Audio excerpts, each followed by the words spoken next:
Hi friends, मैं राहुल आपका स्वागत करता हूँ हमारे YouTube channel life is inspire पे। तो दोस्तों, मैं आज आपके लिए और एक कहानी लेकर आया हूँ। कहानी का नाम है बली मुश्किलों का हल नहीं।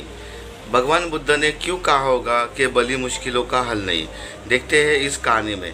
तो दोस्तों, चलते हैं हम कहानी की तरफ। लेकिन इसके पहले अगर आप हमारे चैनल पर नए हैं तो हमारे चैनल को सब्सक्राइब कीजिए, लाइक कीजिए, शेयर कीजिए और बेल आइकॉन पे सिलेक्ट कीजिए, क्योंकि हम आपके लिए ऐसी कहानी लेकर आते हैं। तो चलो दोस्तों, चलते हैं कहानी की तरफ। नमो बुद्धाय।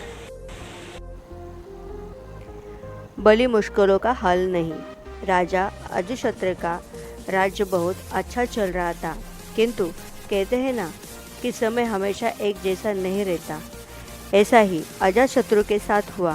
राजा कई मुश्किलों से घिर गया और उन मुश्किलों से बाहर नहीं निकल पा रहे थे।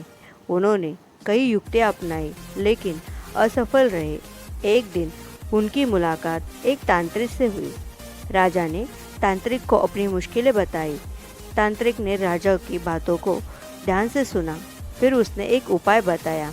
तांत्रिक ने कहा, आपको पशु बलि देनी पड़ेगी, तभी आपकी मुश्किलों का समाधान होगा। पहले तो राजा काफ़ी सोच विचार में पड़ गया, लेकिन उन्हें तब जब कोई भी रास्ता न दिखा तो उन्होंने तांत्रिक की बात मान ली।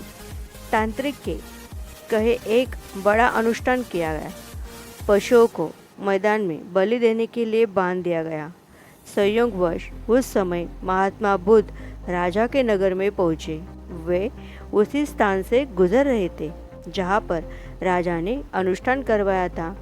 महात्मा बुद्ध ने जब देखा कि निर्दोष पक्षियों की बलि दी जाने वाली है, तो वे राजा के पास गए और बोले, राजन, आप इन निर्दोष पक्षियों को क्यों मारने जा रहे हो?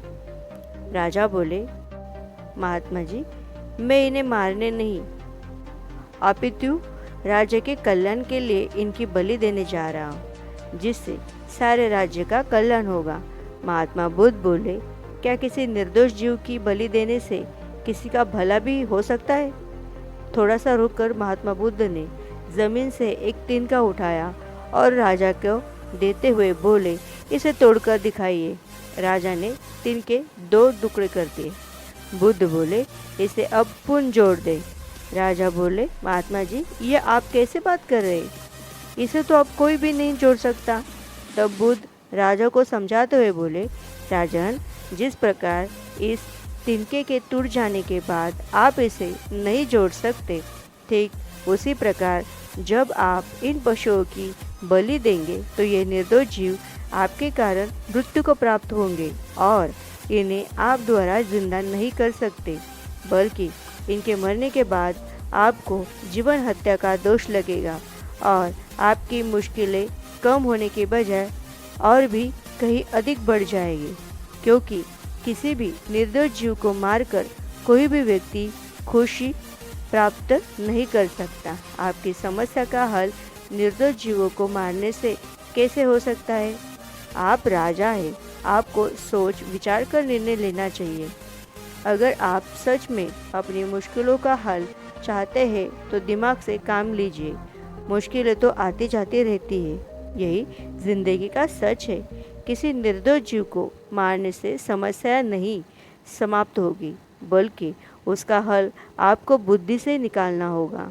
बुद्ध की बात सुनकर अजातशत्रु उनके चरणों में गिर पड़े और अपनी भूल की क्षमा मांगने लगे।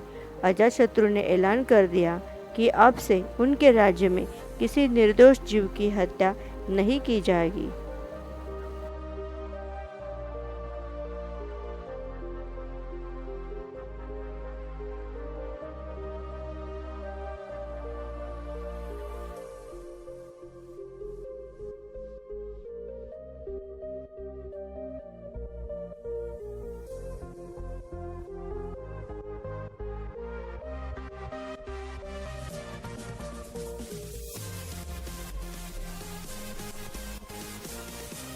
तो दोस्तों, आपको हमारी कहानी कैसे लगी यह हमें कमेंट में ज़रूर बताइए। और अभी तक आपने हमारे चैनल को सब्सक्राइब नहीं किया होगा तो हमारे चैनल को सब्सक्राइब कीजिए, लाइक कीजिए, शेयर कीजिए और बेल आइकॉन पे सिलेक्ट कीजिए। Thank you.